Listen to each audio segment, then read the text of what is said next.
right, well, I am proud to now introduce Lakshmi Iyer of Kotak AMC. She's joining us on the show to take forward this conversation. Lakshmi, always a pleasure having you with us, on the Money Show. Thanks so much for joining in. I hope your team at Kotak, your family are staying safe amidst this pandemic. So, Lakshmi, this point I was discussing with Saugata. You have low interest rates. I mean, anybody who's renewed their fixed deposit in the last couple of weeks will be very, very displeased with the new interest rate that the bank will be offering. And what's worse is you have inflation that's actually eating away all those returns, because inflation in the last reading was 6.1%. Given that unfortunately, this pandemic is going to stay with us for a long time, we're expecting that these interest rates will continue to stay low for the reasons that I mentioned earlier. So in such a situation, why is saving money in, a bank savings account or FD really, really pointless? Hi, good evening. Yeah, I agree with all your observations, but there is this very big mental block which prevents investors actually to meaningfully step out of their comfort zone of bank fixed deposits or savings and make their entry into, say, specifically debt mutual funds, on a like-to-like basis. The only reason for that is the word assurance or guarantee. Now, however low the returns are in banking products, they offer you an assurance, they offer you a commitment to pay. Now, that commitment is not there in mutual funds. There is a guidance basis an interest rate. There is an expectation basis a particular view. So while you have the upside, you obviously have to bear the downside. I think that has been the fundamental reason that despite the fact that even strategies like liquid, in the mutual fund industry have proven time and again, and obviously now we have the benefit of hindsight, though past is not indicative of future, though it has demonstrated to actually outperform traditional mode of investments, it is the volatility that unnerves the investor. So it is high time people do realize that, yes, savings X of inflation or adjusted for inflation are going into negative territory and they need to wake up and act.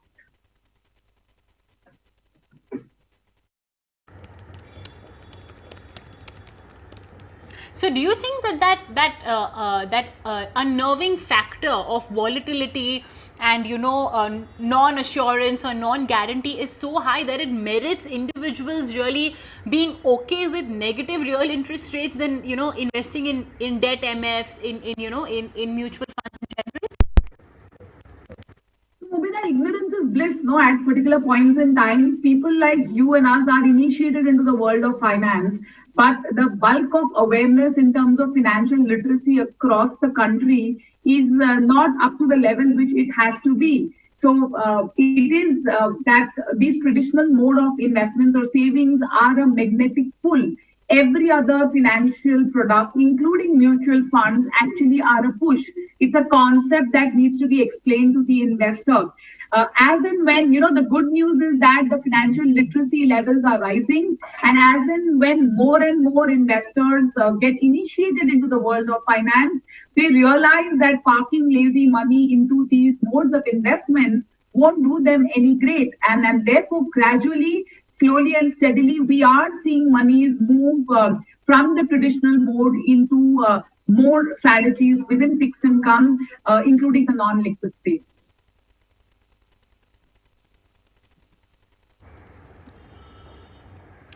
But Lakshmi, even in debt MFs, there has been the fair share of concerning factors that have taken place in the last one odd year, with the defaults being witnessed in some of the AAA rated companies, etc., etc. So to what extent would this risk averse attitude of investors be justified then? Partly it is justified because when you go into, say a fixed income, product line, if you try to evaluate, right from the shortest end of the spectrum, you have the furthest, which is the longest end of the spectrum. In equity parlance, it is offering you diversified funds, index funds to say sector or thematic funds. Now, it is intuitive that sector or thematic funds have higher proportion of risk compared to a diversified or a large cap strategy. Likewise, if you go into credit oriented funds, it is but natural for that little bit extra return. There is that tad element of extra risk. But who says that all money has to go into that category? Depending on your investment horizon, depending on your risk appetite. So I have my father who is 80 plus, who has his money into fixed income mutual funds. I have my money, and I have my son's money who's just a teenager. So I'm giving you different genre and different generations who have their money into fixed income because I am the one who has initiated them into that world. So I think risk for that extra return, if the investor is willing to take, he or she may get gratified. But for everybody else, credit risk funds in the entire mutual fund industry are a very insignificant proportion compared to the other category funds. So it's important to understand your risk and then make your investments accordingly.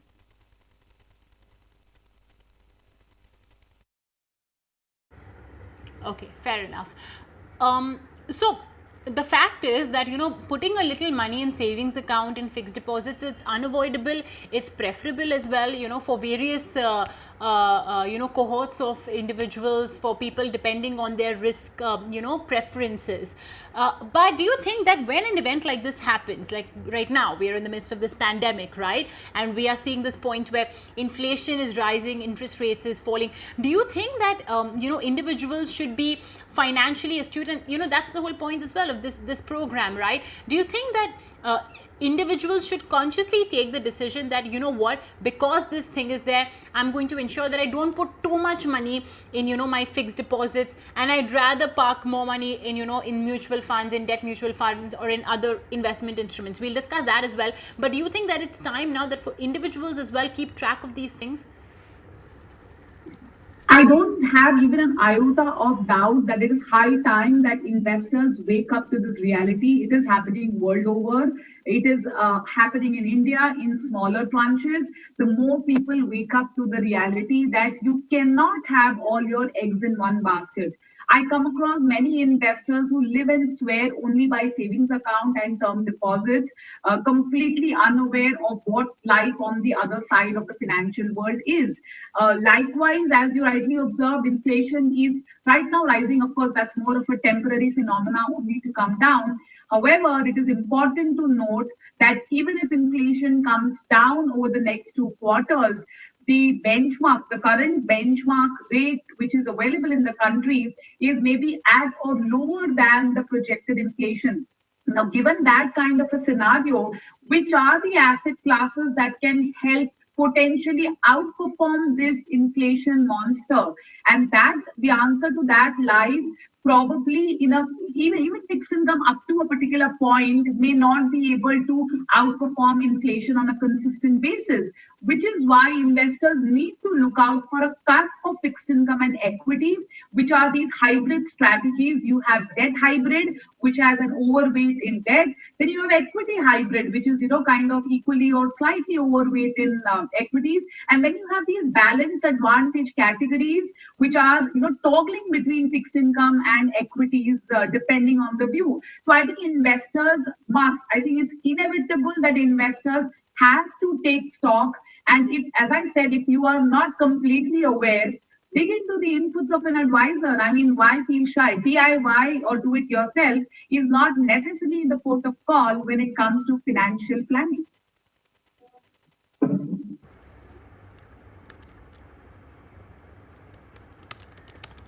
All right. Yes, fair enough. It's always very difficult to find that one investment instrument that will be inflation beating consistently.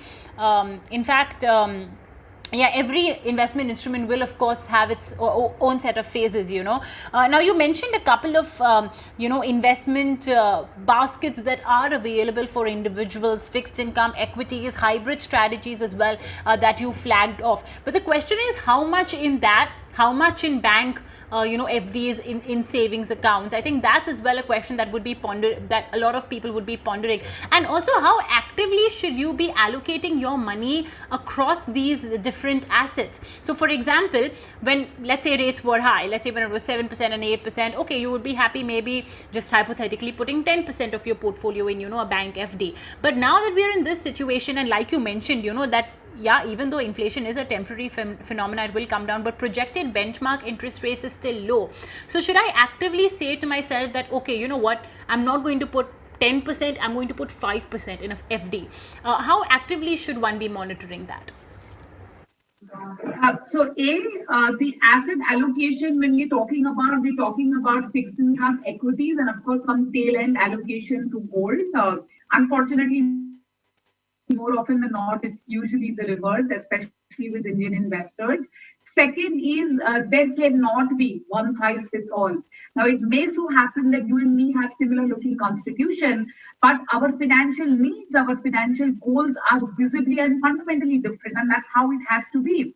Again, it's got very little correlation to the age, and of course it's got to do a lot with what are your immediate requirements. So therefore, the way I would approach it is, a, you break up your requirements or your financial commitments into goals, and those goals are very near term goals, and those very near term goals, if you let that money lie in any banking product, is absolutely fine. For every other goal which is medium to long term based, it has to be a combination of either or of these asset classes. And after having done that, ensure that your portfolio is insured, like the way our life is insured. Ensure that your financial portfolio is insured with gold, because gold is always the last person standing. All right. Okay. So basically, break up your requirements, your financial commitments based on timeline. If it is a very near-term goal that, you know, for which you need the money, don't hesitate. Put it in a bank. Banking product, because like Lakshmi mentioned, assurance and guarantee, these are the two factors that a banking product can provide, which, you know, maybe a mutual fund cannot. In fact, that may be a reason why as well a lot of people tend to, you know, put most of their money, if not all of it, in, you know, a bank FD or a bank savings account. And, you know, that really seems to be the case. Okay, Lakshmi, I want to also talk to you about the various categories within debt funds. I mean, it's a huge umbrella. You know, you have you know, short term, you have medium term, then you have gilt funds, you know, corporate bond funds, so on and so forth. All of that comes under the fixed income umbrella. As we are right now, I mean, debt funds has a lot of correlation with the macroeconomic factors, and you know, maybe that's the reason why retail investors tend to stay away from debt funds, because it does have its fair share of macroeconomic jargons, right? So if you could make it easy for our viewers, given the current interest rate scenario, inflation scenario, how should they, you know, put their money in the various categories of debt funds? So, I will de-jargonize it completely, because the world of finance, specifically in fixed income, doesn't look as gory as it is made out to be. There are two predominant categories of risk one assumes, and I'll keep liquidity aside because mutual funds typically offer daily liquidity in open-ended funds. So there is an interest rate risk and there is a credit risk. Anything which is sovereign in nature, which is issued by the government of India, by default, you can assume that there is negligible or nil credit risk. And that is where the gilt funds come in. However, they do have an interest rate risk, because when you're investing money today, in terms of volatility, if you track your you know, NAVs or performance on a daily basis, because these funds actually make investments at the long end, there is heightened volatility. But it is the similar kind of thing when you buy a tax-free bond. Tax-free bond, you know, performance is not like this. It's not flat. It keeps moving up and down. So therefore, in very simple parlance, if you are an investor who is in love with tax-free bonds, I don't see any reason why you should not love a gilt fund. So both have similar amount of interest rate risk. In fact, on the credit risk parameter, obviously the gilt funds will score better. Then you have obviously the credit category, where for a lower duration, there is that extra return that is potentially possible, because these funds usually make investments in non-AAA papers to a larger extent. So if you want that extra potential of generating return, but are okay that I don't want to take a very long interest rate duration, then those are the funds that you should position yourself. So these are the two categories.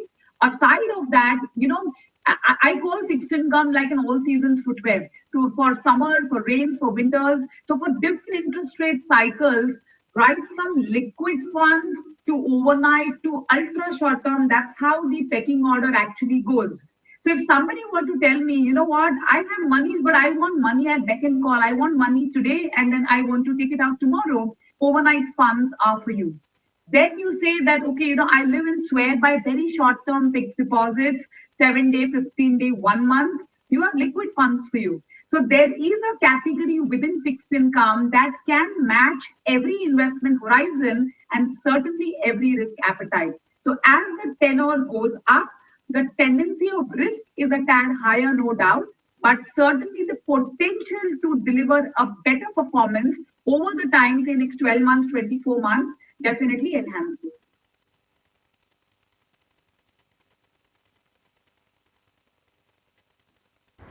Okay, I think you have managed to de-jargonize it very well, very simply for all of our viewers out there. Thanks so much for that, Lakshmi. Just one last question before I let you go, and I want to come back to that entire topic, on putting your money in a savings account. I want you to do a little crystal ball reading because, like you mentioned, of course, inflation will come off, from that 6% odd level. It has any which ways been moderating in the last couple of months, mercifully, but interest rates as well will moderate. So what's the future then for a fixed deposit? Let's say my FD is maturing maybe 4-5 months from now.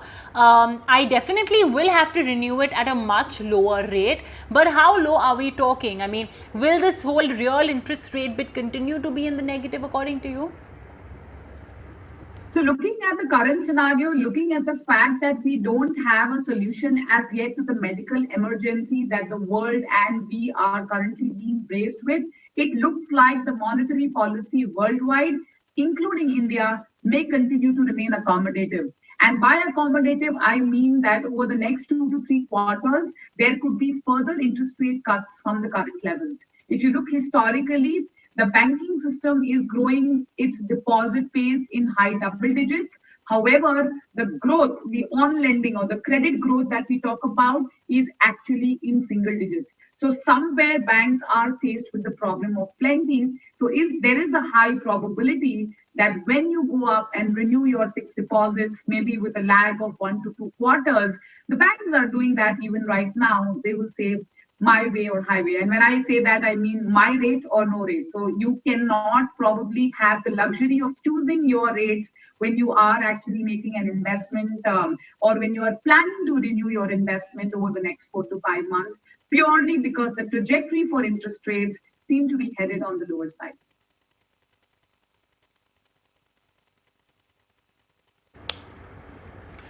All right. Okay, understood. Lakshmi, really appreciate you joining us today on the Money Show and, simplifying this entire aspect for our viewers so well. Thanks so much once again. And, please do take care of your health amidst this entire COVID pandemic.